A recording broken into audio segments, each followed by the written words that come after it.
Pillar Talk Reloaded. What episode is this? Clue me in. This is episode 4. Man, time goes by so fast. We got a couple of special guests. I'm gonna let you guys introduce yourselves. Definitely.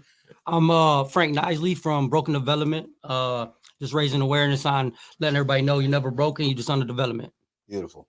Matthew Kneisly, MRG, professional boxer out of Monroe, Michigan. Here to support my brother in the program that he has going on for the youth and the mentorship in the community. Beautiful. Thank you, fellas, both for coming out. Yeah, definitely. No problem, man. Interesting show, man. I know a little bit about the both of you. So, Okay. I mean, it fits to have you guys here from what we stand for here in our community. I see you guys both doing stuff here and just giving your best. So, yeah, most definitely. You know, at the end of the day, for a lot of years, I sat back and just really didn't pay attention to what was most important. And what I mean by most important is paying attention to the youth. You know, when you're younger, you know, even 18, 19 until about 24, you're really just into what it is that whatever you got going on. And a lot of what is important to me now is making sure that certain seeds are sown in the youngsters, you know, the children, especially the ones that live in the most darkest places. And I didn't believe in not that I couldn't do it, but how to do it, you know, about going about taking these certain steps on establish some greatness in the community.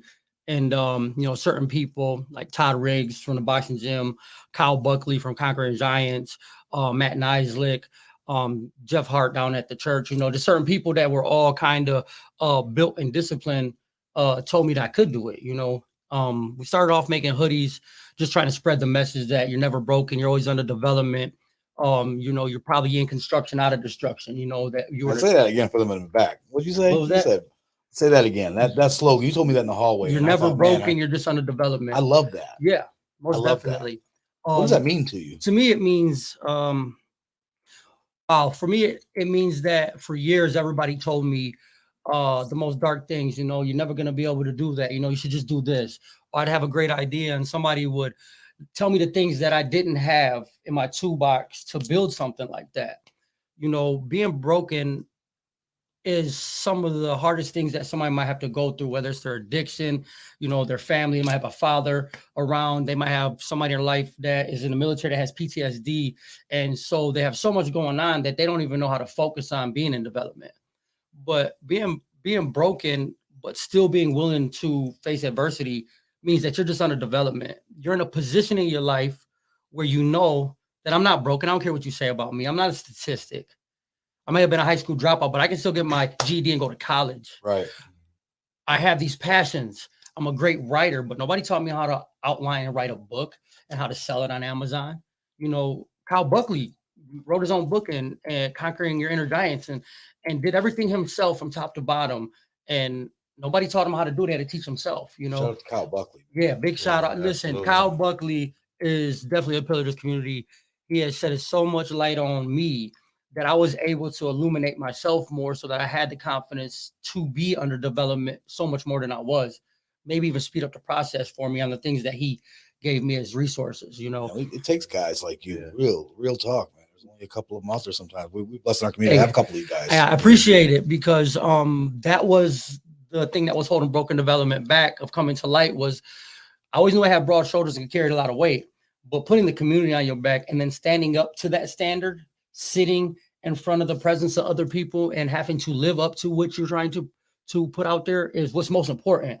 Because you can say whatever you want to say in the community and you can tell people whatever it is you want to tell them that you're doing. But if you're not really bringing that fruit to life, to the table for people to eat from, what are you really doing out here? I agree. I mean, you're for one, you're failing not just yourself and the people in the community, because everything that you ever said will never hold no water to them. You're also feeling whatever it is your source is. And, you know, my source has got to give thanks to him about everything, because if it wasn't for him carrying me through the dark times that I was in, even when I didn't know he was there, then I wouldn't have been able to receive what it was that Kyle Buckley was giving me and Coach Riggs was giving me and Jeff Hart was giving me and my brother was giving me, to be able to try to instill that in other children now, knowing that what they said, I have confirmed works. Right. You know what I mean? If you focus on the light and you tell kids you're great and you're amazing, not, you know, most of the time in life, my father would say, for instance, I would do something and it would be wrong in his eyes. And he would say, I told you so. What are you doing? Are you crazy? And I'd be like, absolutely not. counterproductive as ever. So what I learned from watching certain people in our community, like Coach Riggs, would be these kids would come into the gym and you could tell that they had a crazy lifestyle or a rough culture at home because I lived it in all different forms. So I could see like, man, this kid needs somebody to show him some love. And so I would just go over and start talking to him about life, about home. Like, what's up, champ? What you do for fun? This, and that, and blase skip.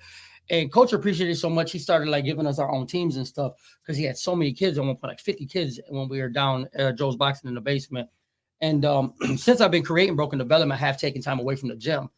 But that's where I started realizing I had an impact because these kids would come in, and I usually like get my hair cut a certain way or I would dye my hair just to be more loud that the kids would come and be like, oh, your hair is cool. Yeah, champ. It built a lot of more bonds with them. Yeah, more relatable. Yeah, exactly. And they would come to me and be like, coach this, coach that. And I wasn't really confident that they should be called and me being called a coach on any level because what Coach Riggs gives to these kids as being called a coach, that title to me means so much because he is so strong here.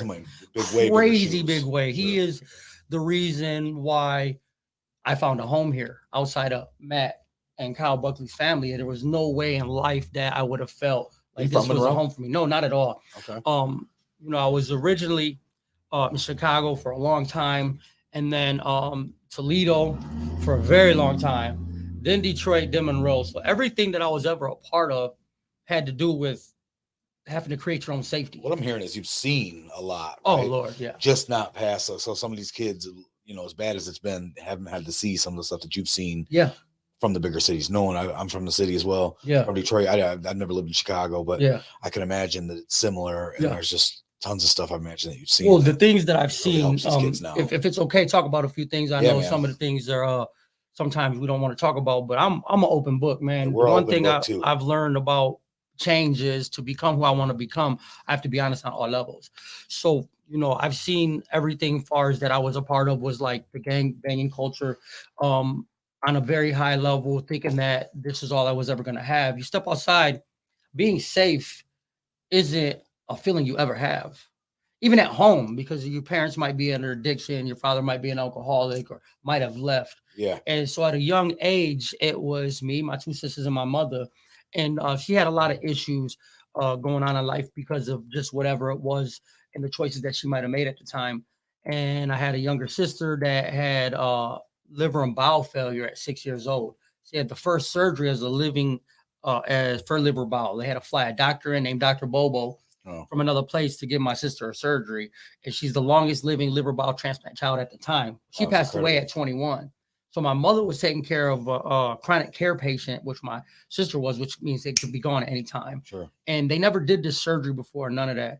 So immediately, because my mother and father had not come to understand about how to co-parent that situation, I had to be a father at a young age. Okay. My mother be at work and I'm taking care of my sisters. I'm trying to make sure they get to school so much that I'm in higher grades than them.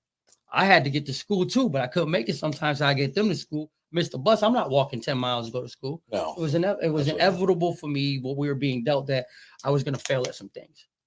And so being a father at a young age took me right out of my childhood. There was things that I wanted to do that I couldn't do. And there was nobody there to pick up the slack to tell me to do it. That happens a lot. Yeah.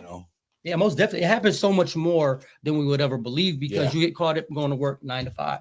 You come home, you cook dinner for your children. If you have children, and then you get your kids to bed by 8, 9 o'clock, you're watching the news. The only thing you're hearing about is what they're telling you. And they're not telling you on the news what's happened under the weather, what happened after today's sports channel, or what happened politically at war. They're not telling you that 16 kids got shot on New Year's Eve. And why were them 16 kids even in the same spot to get shot? What were they doing that was that dark that nobody's there? Well, I know. I've been there in places that you see things that you swallow and don't swallow even no air. It's your whole throat just swells up. That frog feeling you get in your throat because you're like, this is what life really is. And it's not really what life is. All we need is for people to set aside the standard, give people the resources to the source. And for me, I'm not going to say any other way than what it is. The envelope that I'm pushing is if you shed some light and show some love, some joy, some passion, some caring, but do it with discipline at the same time, because you can't just show love to everybody, because you show love to just anybody and they take advantage of you. You have to show love to where people it's needed. And the love that I'm trying to show is to the people that have been a part of families that have crack addicted parents or have, just so much more than that. Mental cases at home that have problems mentally. And that's not their problem that they were dealt that card, but it is the problem that nobody in the community is trying to help the kid of that parent that has mental issues. Yeah, you're right. So this is the shitty part about how that works, right? So you're a kid and you're dealt a bad hand and it's not your fault. Yeah. And then you turn 15, 16 years old and now you're expected to be not that kid. Exactly. But you were dealt that hand and the kid didn't know any better. So now, so that's really where I'm at. Yeah. And what I like about what you're doing here, because what I love about what you're doing here is because nobody wants to face that problem right there at that point where they're at that age where it's been 15, 16 years of trauma. A lot of people just want to write them off. Yeah. And they're not only getting wrote off, to get locked up. They're not only getting thrown right off, man. They're getting thrown away. I mean, even, and I don't know if this is too touchy, but even the schools, man, we got kids that they're getting in trouble for the first time and being expelled for the whole year. And we're like, there's no way. Yeah, the system's not set up to deal with this stuff. No, it's not. And it's like, Kyle Buckley has shown me that as long as you show initiative, Cochrane Giants has shown me as long as you show initiative, then and shed light and show love, you know what I mean? And stand for something and believe in something. There's no way that you will fall without somebody catching you because you will be in an environment and a part of a culture where we care so much that we will throw ourselves in the flames for you. Right. And that's what people have done to help me change my life, to help save me.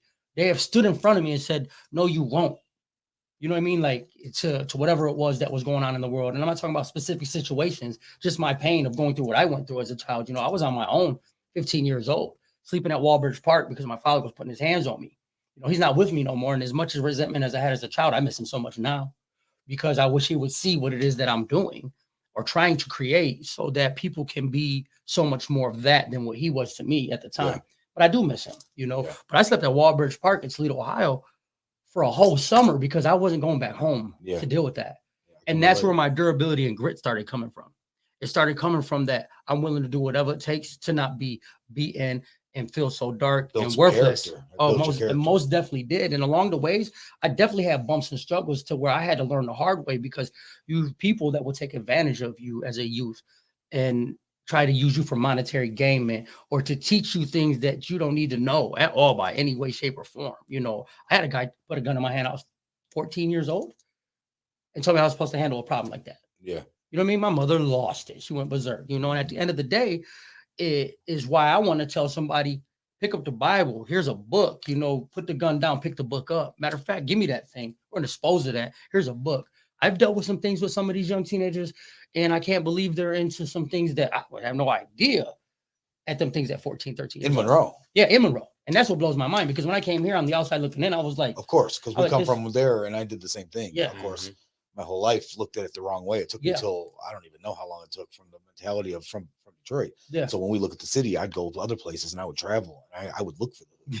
Yeah. I'll go to Compton. I went to all that spots. It's because of what you're used to. What I'm saying? But our spot is so run down. But what I come to realize is the insides of these homes are broken. Yeah. And it doesn't take much. Yeah. They don't have the image that we do. We've got a really rough image in the city.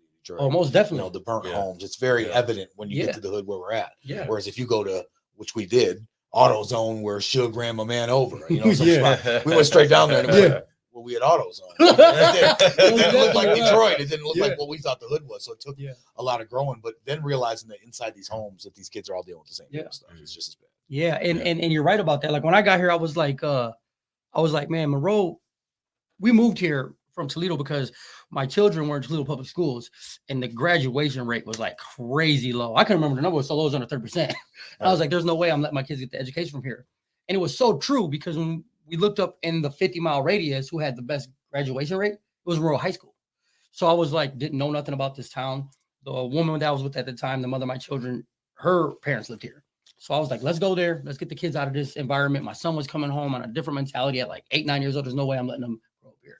So we came to Monroe because of a better school system for the kids, to only find out that it's because Monroe does give them more of a difficult task. My daughter was a straight A student when she left Toledo. When we got to Monroe, she was getting B's and was heartbroken about it. And I'm like, baby, it's only because now you have to step your game up. Yeah. The level that they're willing to give children in Toledo is not the level they're willing to give you here. Once you get through what you're going through, you will be more successful because of the move.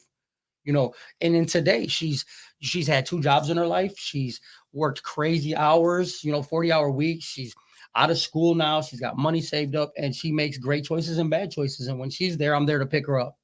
She tells me all the time I'm one of her favorite 3 people in the whole entire world. That's beautiful. And that she's glad I made the change because she didn't want me to be one of the 3 people that she had in her world. Yeah. And that was powerful because I cried about that to my brother, like, you know, and to Kyle about, you know, she really said this to me. So like, I knew that I had to do something so much greater because I wanted to be her favorite person in the world, not just one of the 3, you know. And today I am that. And I appreciate everything that she does to motivate me, man. My daughter is my biggest supporter, man. There's nothing a little bit about her. that I haven't done. Yeah. Talented young lady. Yeah. She's definitely can sing very well. She has a heart of an angel, man. Like you could walk in the room, her not even know you, and she'd be like, I think that guy needs a hug. And I'd be like, oh, I know him very well. I'm gonna go give him one. She has this passion for letting the world know that to be loved and to care about yourself. She's creating Meeches and Pango right now, which is a clothing line, bathing suit line, kind of yoga pants for women of all shapes and sizes to feel beautiful in their skin. Wow. So her name's Haley Schwartz. Be looking for that Meeches and Pango. She's definitely working out of Broken Development, doing that with Kyle Buckley. Definitely is a big influence how she is molding that with the right colors, the right design, so they're not too revealing because we're not trying to make it where her clothing line is being sold because of sexual reasons. Sure. She wants to do it so that people know, let's feel beautiful in your skin no matter what shape and size you are. That's beautiful. Yeah. We'll have to definitely get her on the show and sit down and talk to her and Kyle together maybe. Yeah, definitely. So I'm down. If they're both down for it, I'm down to bring her to the table. She'll be nervous though. Yeah, for sure. Yeah, I'm nervous. You know, who couldn't? Yeah, me too. Before I came up here, I was nervous, and I'm just like, you never know. It's live, so we get in here and get to it. Yeah, most definitely. So. And you know, at the end of the day, man, Broken Development is about being in construction out of destruction. We're trying to teach a few things that a lot of people don't. They tell you to be consistent, and that's all they tell you to be. Well, we're here to be persistent, which is consistent with passion. You know, you're going to be consistent at something. Well, a lot of people are consistent. They go to work every day from their 9 to 5. That's consistency. You know, I don't miss a day. But does consistency really get you anywhere in life? No. Being persistent does. Not letting the door slam in your face and then stopping there, going to the next place and the next place, showing that you're willing to continue on no matter what the pain is.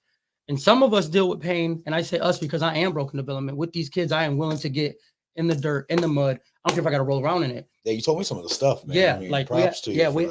We have a kid, man, that got shot in the head, and you know, who has the ability to be something great, and we're working towards that. And he still has problems because of that, but he has all his motor skills still. God gave him a second chance. So we're trying to remind him of that second chance, because your second chance might never be a third. Yeah, I mean, if you were shot in the head as a kid, man, that's pretty. And he's got more motor skills than anybody else that I've ever met. The kid can remember anything. You know, we have another kid named Rico that is an amazing young man. I got more faith in him than anybody I probably have in my life that's outside of my home. You know, my family and my children. He has knowledge that I wish I had at his age because I'd be so much further. He knows that he has a source and a God that expects things of him, but he comes from an environment that is totally unacceptable. He didn't let that break him. When I tell you to let it break that, he came to the office and became a leader immediately, telling the other kids, like, what do you mean you don't believe in that? You're going to fall for everything then, bro. And I was like, what is this kid talking about? Like, I sit back and listen to him and I learn something. Yeah. And that's when I said, I need these kids just as much as they need me, you know? And if it wasn't for the darkness, we wouldn't be able to shed no light. That's the gospel. Mm-hmm. I'm telling you. Most definitely, bro. God is the reason why I feel strong enough to do this, because it is a lot of stress.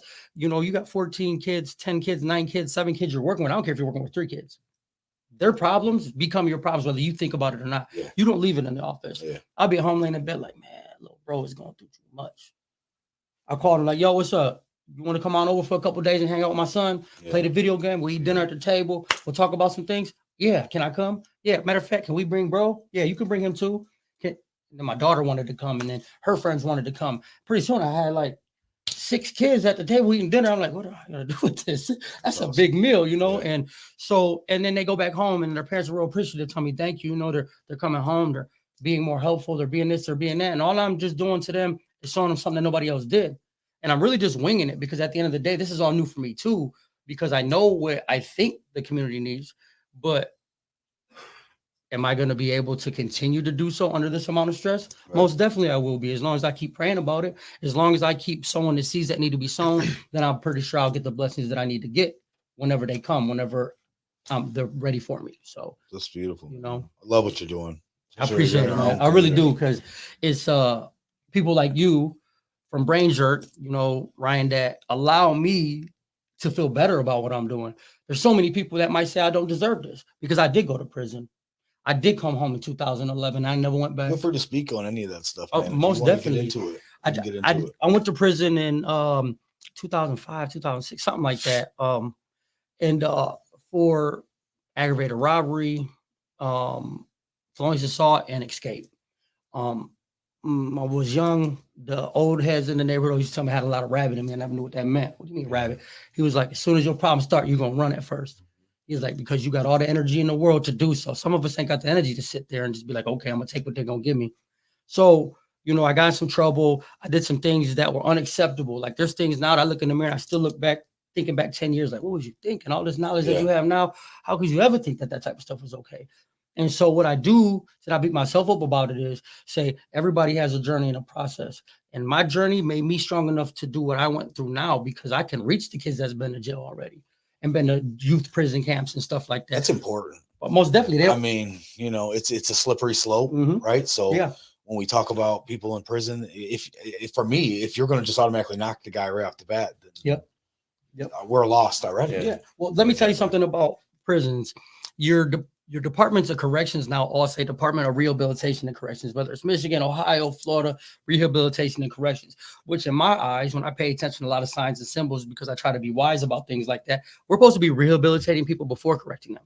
Right. So, but they're taking out all the schooling there. They're taking out all the barber schools. When I went, it was barber school, mechanic school. You could actually do something and learn something, but now it's not there, but they're still keeping that R there. A lot of it has to do with funding. You know what I mean? You come through the door, they get like 97 grand for each person. No wonder they built a revolving. Unfortunately, I'm seeing that as a trend in every department in our, whether it's our community or nationwide, obviously. Or absolutely. You know, I mean, we just had Pastor Boone on last week. Oh man, it's amazing woman. Shout out Pastor Boone. So just exactly what we're talking about with funding and stuff. It is very hard. So I guess it's just up to us to figure out to carve our little place out here in our community. Do what we can. Yeah, absolutely. So, man, this is the thing about it is you've set the standard of being persistent. I didn't know anything about Monroe when I got here, other than that great fighters that came out of here at one time or another. And so that's when me and Bro got to talking about those things. And he was like, man, why don't you bring your son down to the gym? Now, we used to box in Toledo under Tommy Urbina, right? And he had a very different way of teaching than Coach Riggs did. But I was real young. And it didn't really go nowhere for me. You know what I mean? So because of the environment, it was so much more important to try to provide at home. You know, to help my mom. I had my first job at 12, 13 years old, washing dishes on the table at a Mexican restaurant. And my mom worked next door at the bar, and I would take her my free meal they gave me every day. So I make sure she ate every day. Yeah, plus when the streets are calling. Yeah. A lot of people don't realize that's right. How enticing sometimes the devil's knocking at the door, you don't know it, and you answer it. And so now I know the difference. Making the worst decisions. Right? Yeah, most definitely. Really. Most definitely. But at the end of the day, man, we're really just trying to mold these people. You know, I went to prison. You know, I had an addiction, and still every day the addiction is real. I don't care what nobody tells anybody. You think you beat addiction, you don't. You still fight every day to stay away from and fight against what it was that made you so comfortable with being addicted. You know, the thing about it is these kids know nothing about what they're getting themselves into. They didn't, because I didn't know at all on any platform. Especially when it's older people influence you to do these things, and you look up to them and you think they're making you safe because nobody's at home, and because your mom might be working 16-hour shifts to provide for you, and you don't even know the sacrifice she's making because you're not there. When you're a kid, plus you just can't see that stuff. It took me to way into adulthood to really respect and understand what my father was doing. He was just like, oh, you ain't even here, because he was working.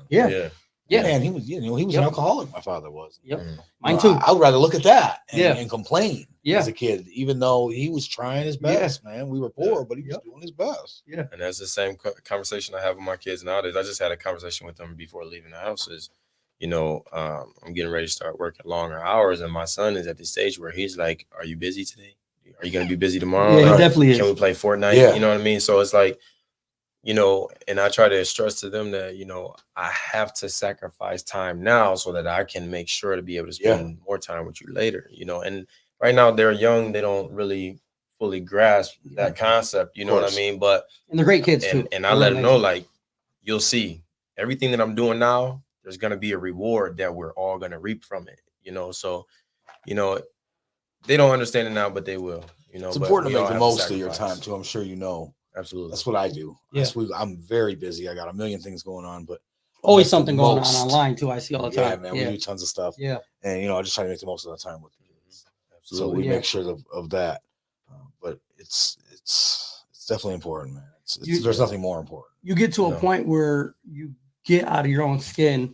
What I mean by that is, and start putting yourself in other people's places. You know what I mean? And I had to realize that I was being selfish to my children, and that I was being selfish to my community, and I was being selfish for my source, which is God. You know what I mean? I bring that up a lot because it's been my drawing force to do what it is that I'm doing. By all means, I believe that shedding light is the most important thing in life now. And I wouldn't believe that if somebody didn't shed light on me, and that's what worked. So that's why I'm using, and I hate using the word using because it's like, I don't know, I just like the word. So, but I like to make sure that is the direction that I'm pointing these kids in as well. Yeah. Making sure that they know that the light is being shined and that you have a choice to stay in the darkness or you can come to the light. And over here in the light, it's not boring. There's a lot of joy. There's a lot of fun. There's a lot of happiness. And on top of that, there's a lot of things that can come from doing the right things. You don't have to be in pain as much as you think you do. But when all you know is darkness, we got to shed that light. We got to show you that you're not broken. You are under development and you are something great in the making. All you have to do is, what are you passionate about? We ask them, they tell us, and we push them in that direction. And not only do we push them in that direction, but we offer them all those things on some level. And if not, we have the resource or know somebody that can help you. You make it make sense. Yeah, definitely. And you can appeal to them in that way because it makes sense. You're not just, spitting knowledge, which is great sometimes. You motherfuckers just talking, but at the same time, make it make sense. Relate to me on a level so I understand. Yeah. We had a kid named Angel, man, that kicked him out of school, and not a bad kid at all. He's got great work ethic. Before we started Broken Development, we were taking this kid on jobs with us, and he was running circles around people, right? And I knew if he had this work ethic in the workforce, he had to have some kind of work ethic in school. There's no way. It's just in you. You either have a high motor or you don't, And this kid would just, I don't know, he touched me in a certain way. I don't know what it was. And we met him at the boxing gym, and he got kicked out of school. And Kyle went to the meeting at the Board of Education, and we got them to agree, which they were totally against, to if he does online schooling, I think for 90 days, then he could get back into school. He had like 3 days left the other day. He's back in school. That's beautiful. And they gave up on him. He made one mistake in the summertime, and it was in the summer when school was off. Yeah. And they expelled him from school because of that. And we're like, you got to be kidding me. There's got to be something that we can do here. And just because of the diligence of other people, and Kyle being the person that he is, this kid now has a second chance of education where he might have gave up on it because they gave up on him. It's beautiful that they gave him a second chance. Yeah, it is. At least there's something there because how many stories end with no one cares? Yeah. How many stories end with you went in and tried that and they just blew it off. Yeah, most definitely. That's beautiful, man. Yeah. That's important. That was huge. Yeah, it was huge for me to see because that was right at the beginning stages of us laying carbon in Broken Development. Like literally, watching y'all do that. And so to see that confirmation of if you just show up for them, there will be a result. And we might not have got the result we wanted, right? But we were willing to allow him to do school at the office. Every day I had to be there 8 a.m. so that he could do school virtually so that he still got his education. And that way his mom knew that he was still doing it because, he's the oldest boy in his family and she has to work all day. So if he got expelled from school, what makes you think he's going to be able to focus at home when his mother's not there to supervise? 100%. So we'll give him an opportunity and a place that he can do that at. And those are other things that we try to offer too, and that we're working towards doing more of.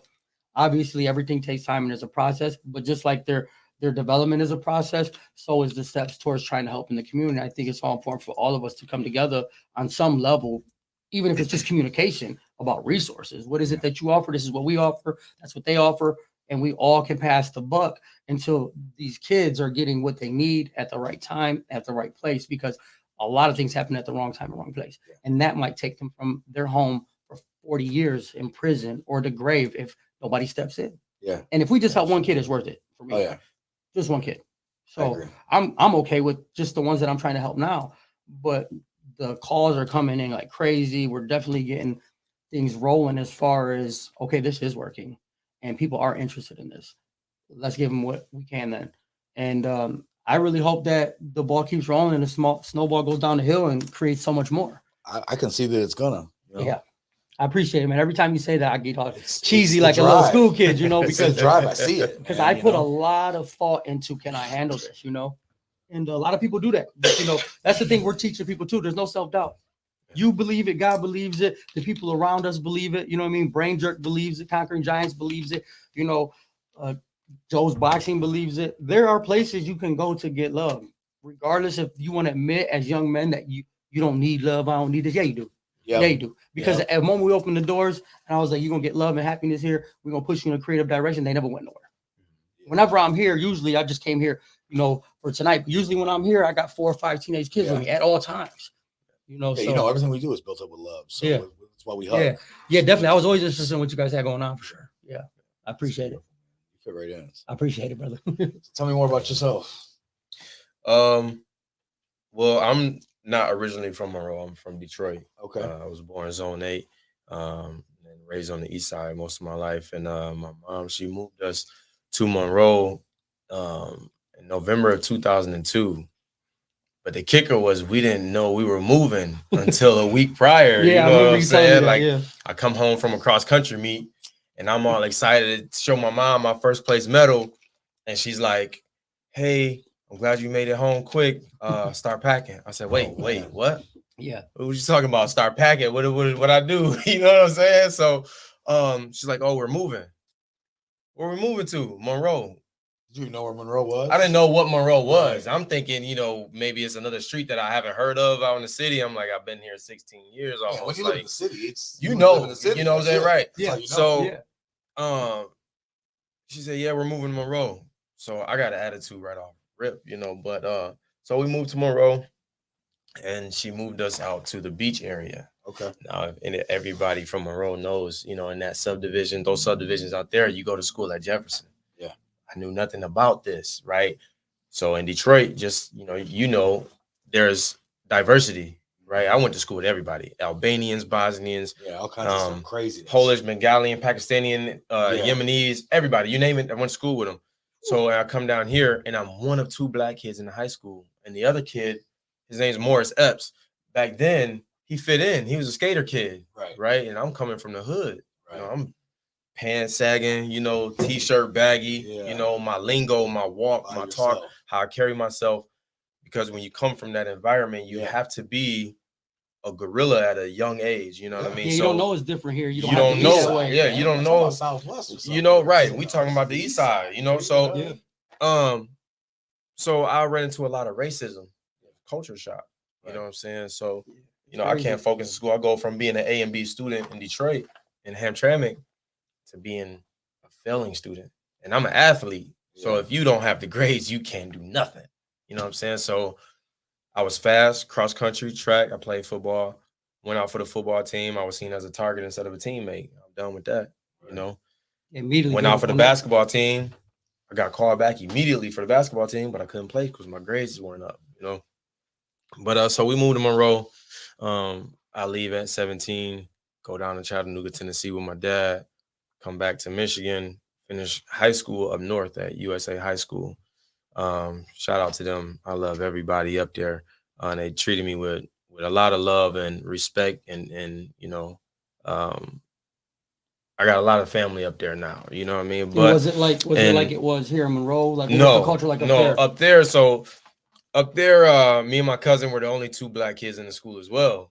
But you know, there was Hispanic families up there, Mexican families, the Martinez family, the Marino family, you know. But the family that I drew close to were the Herberts and you know, and their family. My sister Crystal, my mom's Julie, and Alex, rest her soul.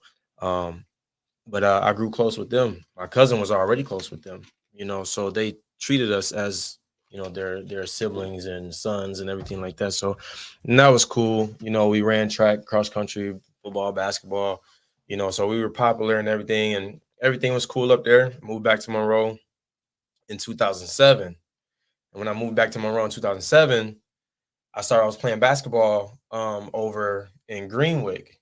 And they were like, man, you like playing basketball? You should come to the center, down to the hood and play. I'm like, well, take me to the hood because that's what I know. Right. Take me to the hood, What happened when you got there, though? And we come down to the east side of town. And this is no disrespect to nobody in Monroe or to, downplay Monroe at all. But to me and where I come from, this ain't no hood. That's what we were talking about. Take me to the burned down houses, the abandoned lots, and so forth. I want to see that. Well, we ain't got Where they that have the over riots here. at, all that. Yeah. I'm like, oh, okay, but you say this y'all hood, I'm gonna respect that. I give my respect wherever I go. I give it first. Yeah. You know what I mean? So,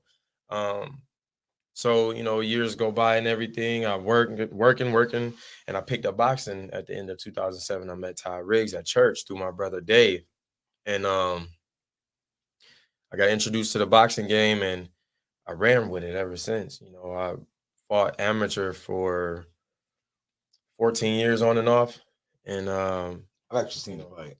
Yeah. You like what you see? Yeah, I do. Man, I love it. I love it, man. I love it. You know when he's being genuine too, because you can't deny the smile he got. He said the smile. He was like, yeah, I like it. Takes a lot of discipline to do boxing. And it does, and one thing. Oh yes, we got some. Wait till you see Aaron Carter come and little Jeff Veneer. These youngsters, man, they not playing. Yeah, we definitely got some. Some great I love fighters. Seeing how involved Bronco is with you guys too. So shout out Bronco McCarr, of course. Bronco McCarr, always. Bronco and done stuff with him. He's just a great guy too here. Yeah. I didn't meet Bronco McCarr till I came here, but I knew about him from the video game back in the day. Yeah, Knockout Kings. Yep, 2001, right? Yep, 2002. Yeah, 2002. Yep. So playing with him, but I didn't meet him till I came here, and met him coming down to the gym, man. He always has. So I went to him, asked him, like, what do you think that my son could work on? Because he had told me that, man, your son's a beast, man. He sticks to it. He's gonna be great. And Coach Riggs definitely feels that way about my son. And Bronco was just, anytime I went to go ask him something else that we could possibly be working on as well to add to what Coach was already giving him, he was always wide open to it, always open to conversation about other things. He is a very, very nice guy. I like Bronco very much. You too, man. Bronco's a good dude. Shout out to Bronco. Yes, definitely. No doubt, man. He loves boxing, man. That's what I love. You can tell he's just, every time I ever see, he's always at the bigger events. Always. Oh yeah. He's on the board. Yeah. He's on the board. I knew there was something to that. Doesn't he sit? Doesn't he sit there? He sits the judges sometime, right? Yeah. He's real close. He's everywhere. He's gave us tickets before, coached some tickets. Like, come to this fight to be a bigger event somewhere else for pros. Hanging and out stuff. with Tommy the Hitman Hearns. Yeah. I met him personally. He congratulated me and complimented me on my suit. And I just threw something together. I'm like, man, you complimented me. I love your suit, man. So it's like, but I try not to let my head get bigger than what it already is when he complimented me. You know what? That's okay to a point, man. So I mean, that's absolutely. What makes you keep going. And you meet these big names, in the sport of boxing, and especially if you go far, like in 2012. I went, and when I was fighting in the amateurs, I went to the National Golden Gloves with Albert Bell, DeAndre Ware, and a couple other fighters from Toledo. And shout out to all of them. Those guys are doing great, especially Albert Bell. He's doing really well in his pro career. DeAndre Ware also. But I went down there to Mesquite, Nevada with those guys, and we went to the Mayweather gym. We couldn't get in, but just being there in that parking lot with that Mayweather behind us was just like, man, this is what life could be, and we drove all the way there. We didn't fly, we drove, so you get to see a lot, you get to meet a lot of people. I met Floyd Sr., I met Roger Mayweather, I met Joe Jackson, I met them are definitely pillars in the boxing world. Yeah, absolutely. Andre Ward. Shout out to Andre Ward, man. That was one of my favorite fighters coming up beside of Roy Jones Jr. and Mike Tyson. But Andre Ward, I actually met him at MGM Casino back then, and he complimented me on my bracelet. Is how he broke the ice of the conversation. So we ended up getting a picture together and everything. And I was starstruck because I was standing next to one of my favorite fighters, but you meet these people. Yeah, and you meet these people, and something that I took from Andre Ward was that if you don't know his ring name was SOG, Son of God, right? And what I took from him is his humbleness. He had that killer instinct, but at the same time, as a man, he was humble, Right. You know, he was humble enough to compliment me on my bracelet, which looked similar to his, except his had real diamonds. Yeah. Man, I had this little $90 bracelet on, a Shambhala bracelet back when those was popping. You know what I'm saying?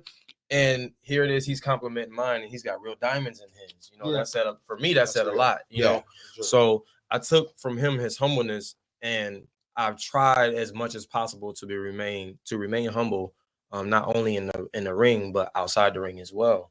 You know, because in the sport of boxing, you can be as tough as you want. You can be as bad as you want, as strong as you want, as fast. And like Mike Tyson said, everyone has a plan until they get punched in the mouth. Well, in the sport of boxing, it only takes one punch to change the entire game, you know. And I've been on the receiving end of that, you know, but I've also been on the delivering end, you know. So I try to remain as humble as possible, you know, especially throughout life, and especially nowadays, because life is never promised, right? Tomorrow's never promised to anybody. We know that, right? So, you know, when we're working with these kids, you know, you have to come off humble. You can't come off like that street guy that we grew up being. Yeah, like I'm a monster and you got to deal with it. Yeah, you know, you can't come off like that humble because beast, we like to say. Exactly. And like my brother said, you know, he could reach a lot more kids maybe than I can because of what he went through. Yeah. And vice versa. Yeah, for sure. Or, you know, my brother Kyle Buckley, that's actually my blood brother. And that man has been through, I mean, if you could think of, you name it, he's been through it, you know, everything from drug addiction to alcoholism, to just being a very violent person, to where my mother was afraid that, you know, people that he had beef with, they were going to see him before he seen them. He wasn't going to see it coming, and his life was going to be short.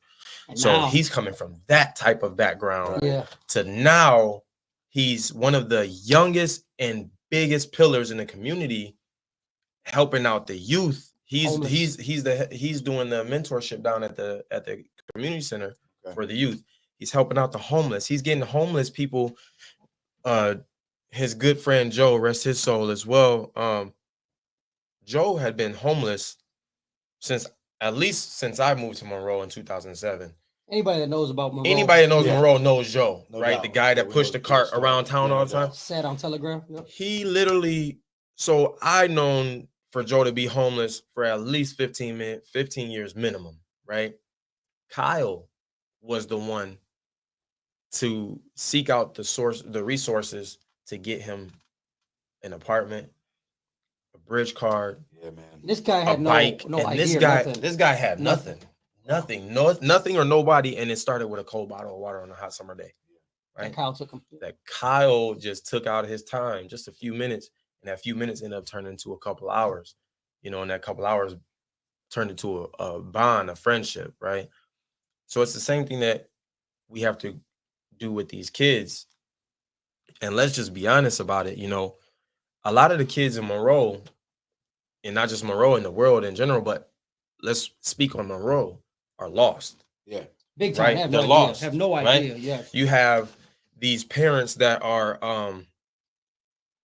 and not all parents, I want to make that clear, not all parents, but you have a lot of these parents that are 30 years of age and younger that are lost themselves because they didn't have the guidance in their lives. Well, how do you teach? You know, and how do you teach the kid if you don't know? Yeah. Exactly. So now lost sitting in the darkness. So right. So now it's the blind leading the blind, which then leads to what? More blindness and more darkness, you know?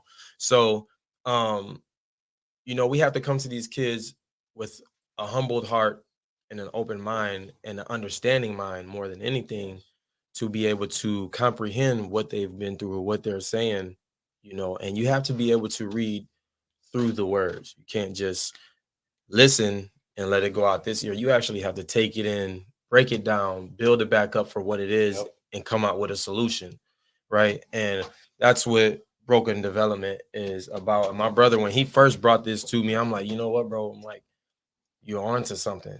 you know, because as far as I know, and correct me if I'm wrong, or if you may know someone, but aside of the boxing gym and Conquering Giants, Broken Development is the only other program that I know of in Monroe that is helping the youth genuinely and on a first name basis. Yeah. You know, because you get a lot of these programs that are saying, yeah, we're for the kids, we're for the kids, we're for the kids, but you can't tell me that kid's first name.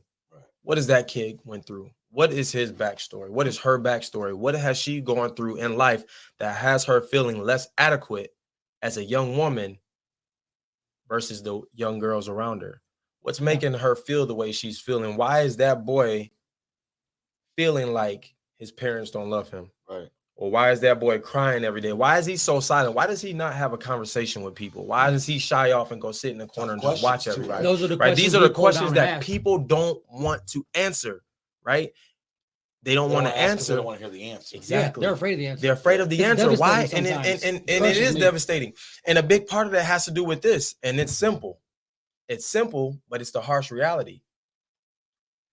Someone who doesn't come from a certain background may not understand someone who comes from that background. So how do you answer a question that has anything to do with that background? Right. Yeah. How do you answer that question? No substance behind it. You know? Exactly. You have to have been dripped in that mud to know. It's like taking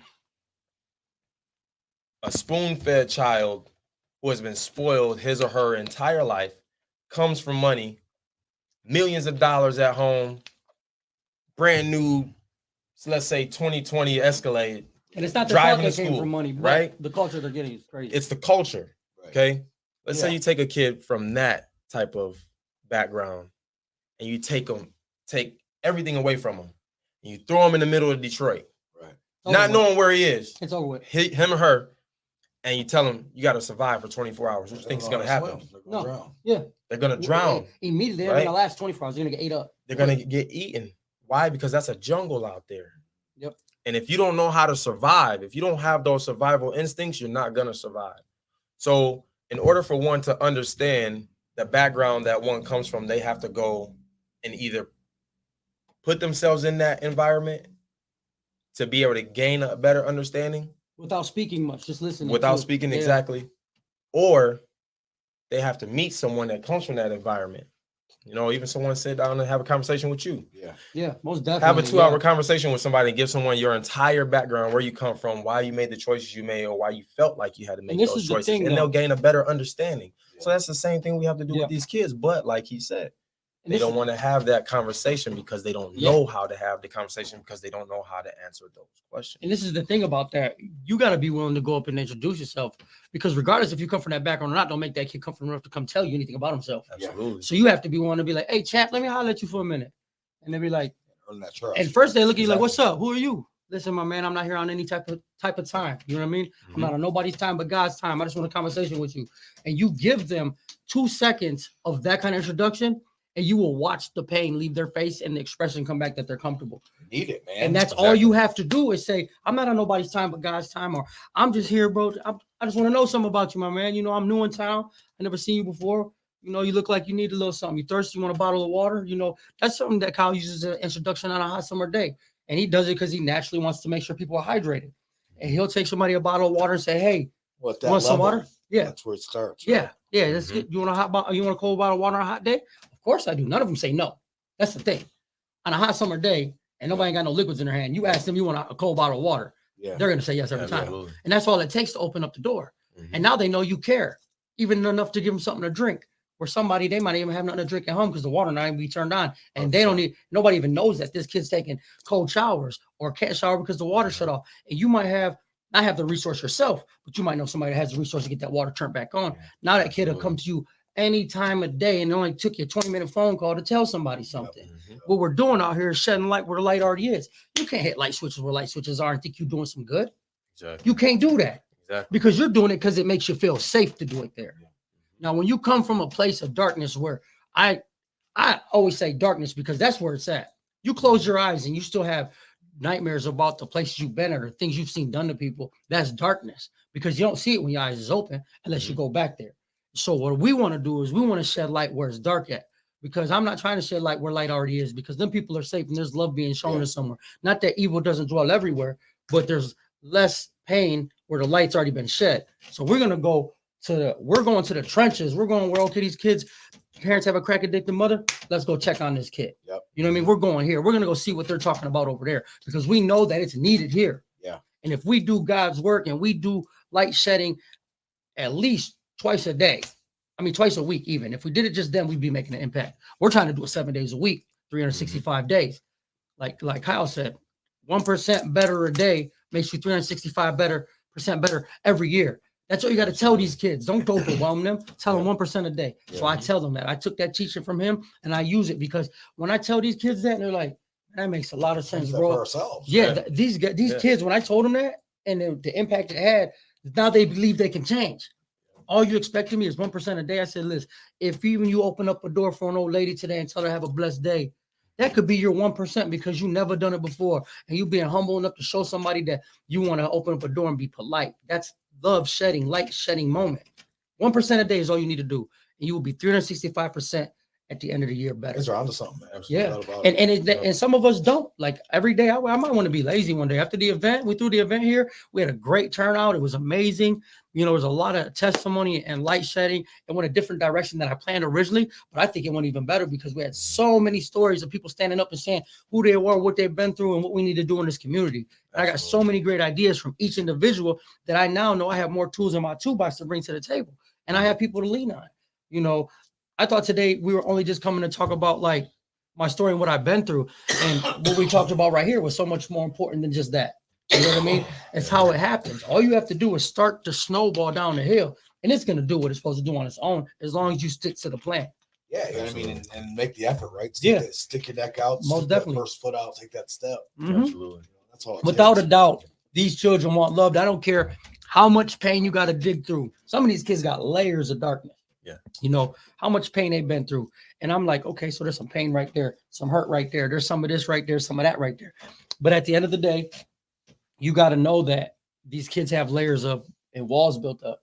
Yeah. So you might get through the first wall and their growth might stop there because you didn't know that they might have been touched on as a little kid.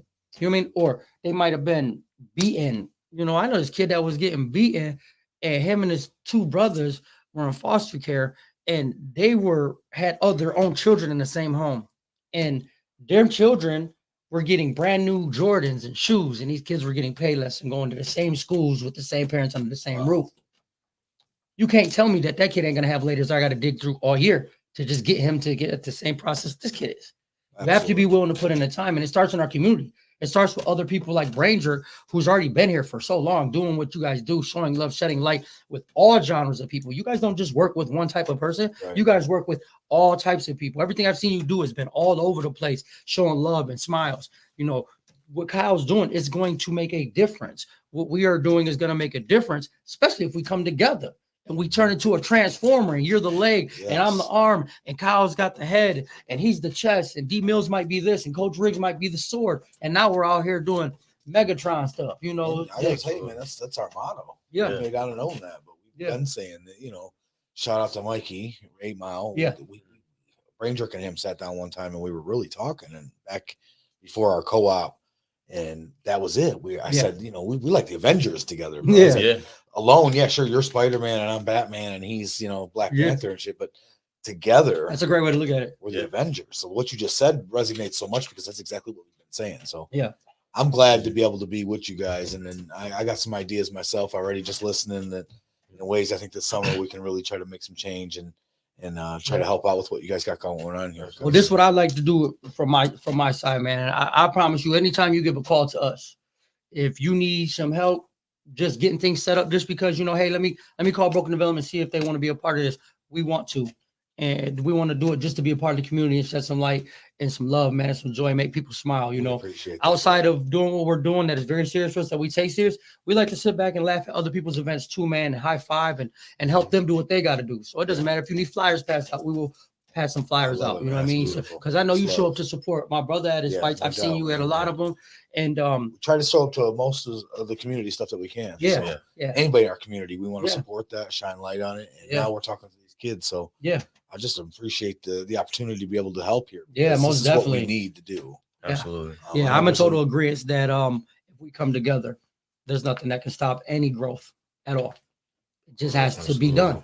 So one of the things we've been working on that's new for Pillar Talk is we ask you guys either collectively or alone to tell me who you think we should talk to. So put somebody in your seat, basically. Somebody that should come on the show, somebody interesting, whether it be, like you just said, all walks of life. Yeah. So there really is nothing off limits. Okay. Yeah, absolutely.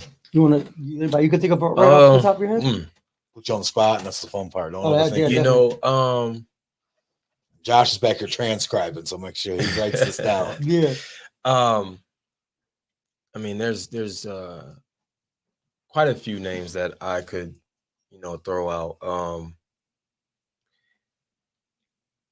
One being my best friend, Alicia Thornton. She owns Elegant Styles by E down on Front Street right here, just across Monroe Street. Okay. Elegant Styles by E and Judy's Boutique. She recently went through. Is this by the beauty shop or something? It is the beauty shop. Yeah, it is the beauty shop. It's catty corner right on the street. I figured I was right next to the Sterling Hotel. Yeah. Okay. She recently went through some health issues, and I know that she's home recovering, so it might be a little while. But she's one person for sure. She has a great testimony.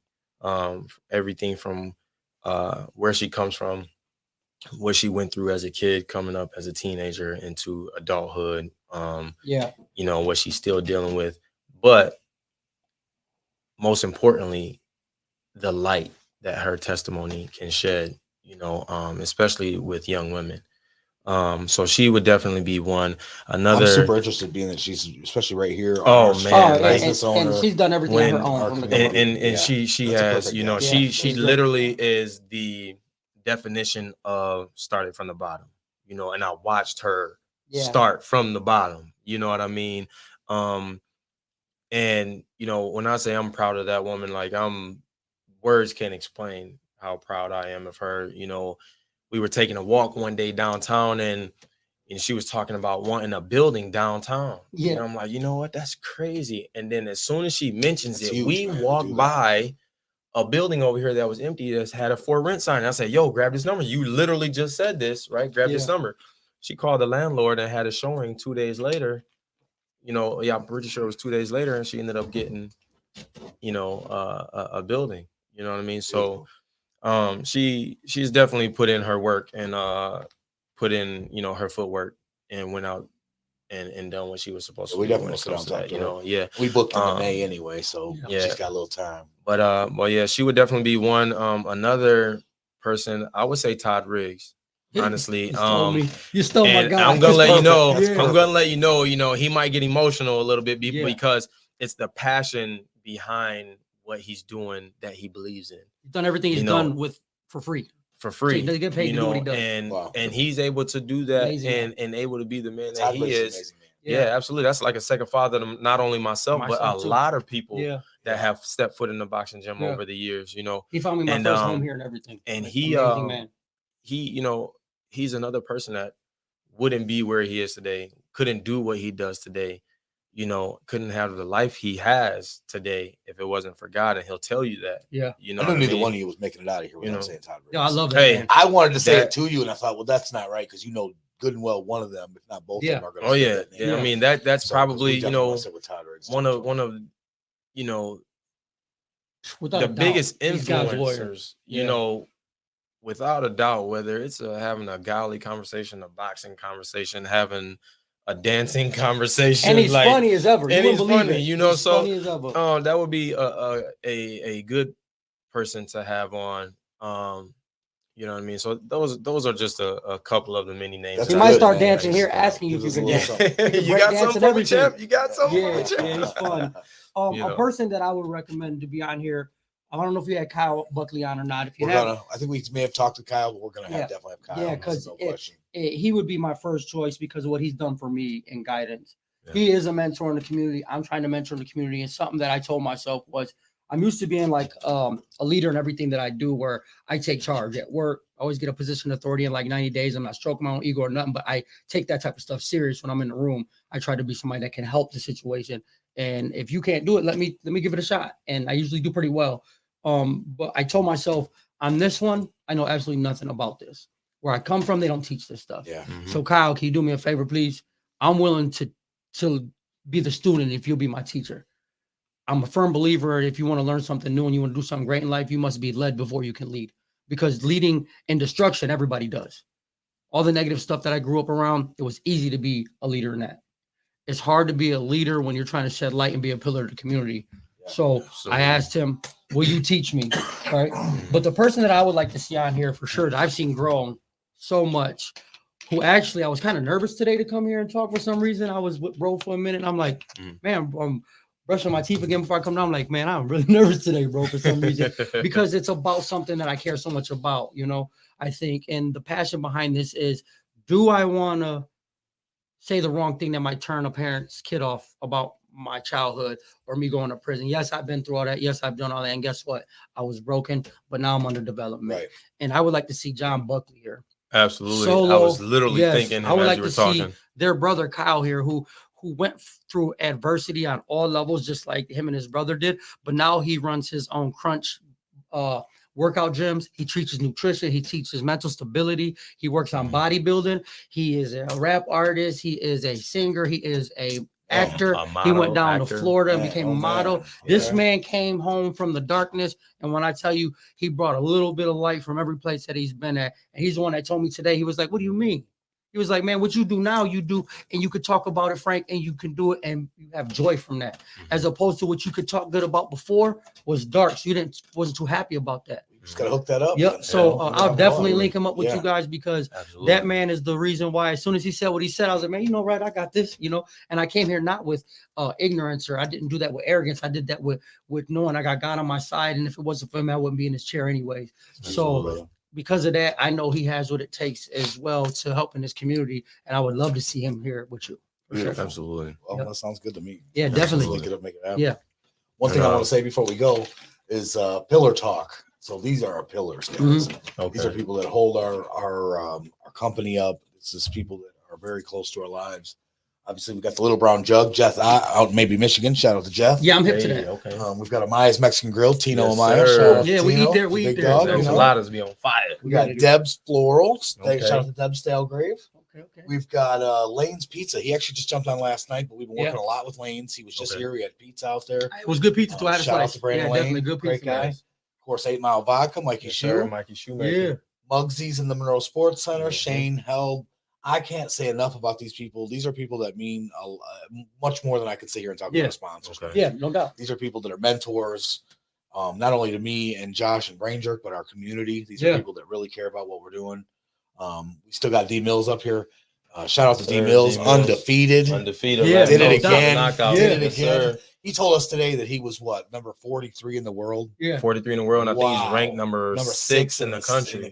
Yeah. That's amazing. Yeah. Man. He's doing his thing, definitely. Yeah, definitely. Rolling that night too, man. So that Monroe boxing, man. It's crazy. D Mills is doing something that nobody has done in a while, and he's reaching new heights, and so is this crazy. man. So. And then shout out to our last three, of course, our wrestling friends at IWR, Rhino and Gary Paulette, and all the wrestlers. Yes, Pro Wrestling Edge, we love those guys, and RPW. Absolutely. So I mean, it takes That's got to be the funnest thing in the world to even know about. Yes, I mean, honestly, we were just blessed to have the friends we have and the people we hang out with. Absolutely. But that was Pillar Talk Reloaded, episode 4. Yeah, this is one I'll never forget, guys. I want to thank you one more time. Thank you. Real quick, before we leave, I just want to plug your guys' socials and stuff for you too. Oh yeah, absolutely. Facebook and Instagram is Matthew Kneisly MOG. You can find me on both. I'm very active on both. If you follow me on IG, I would definitely follow you back. I'll always post positive things. I have a great personality, so if you see something on there that might make you uncomfortable, it's a joke or something like that. I do joke around a lot. Fun on social media. I'm just having fun on social media because if you met me in person, you might see me like this. You know what I'm saying? I'm definitely active on social media. I was like, put that so I'm definitely active on social media. You can find me on both. And I'll be starting a YouTube channel here as well. It'll also be Matthew Kneisly MOG. So be looking out for that very soon. First thing I want to do, man, is just dedicate everything I've done so far, and even this moment with you, Ryan, God putting us in the same room together, he has definitely been everything that I've needed him to be. I'd like to dedicate just everything that I'm doing moving forward to my children, because I like to give the world the kind of love that me and my children share. And social media is Frankie Bagwell. You want to know why I got the name Bagwell? Just message me. I'll tell you why, man. It's a joke amongst everybody. But we are broken development. We are here to tell you that you are not broken. You are under development. Even if you're in destruction, you can be under construction. Let's stop being consistent and start being persistent, y'all. The community needs you. That's amazing, man. Thank you, fellas, so much. And real quick, I just want to let everybody know, I don't mean to push, no type of religion or anything like that on people, but if you're a believer in God, you know what I'm saying, I always tell people, everyone's promised one thing in this life, right? We know what that is. We're promised death. No matter what, you're going to be born one day, you're going to die one day, right? But with every day that you wake up, God gives you two things, and it starts with the 2 C's. He gives you a second chance, and he gives you a choice, right? So he gives you a second chance at life, right? But he gives you that choice to make your life what it is that you want, right? Or to make the proper choices in life, right? Because everyone's affected by your choices, whether we believe it or not. Everyone's affected by your choices. So my number one goal for myself every day, and I live by it, is to be a better man, a better father, friend or brother, son, etc., than I was the day before. That's my number one goal in life with every day that God blesses me with. So I just want to encourage that on everyone else. You don't have to be the best version of you for someone else. Be the best version of you for yourself. Even if it's just 1%, y'all. Absolutely. Just 1%. If it starts with 1%, progress is key. Progress prevents poor performance, and progress makes progression.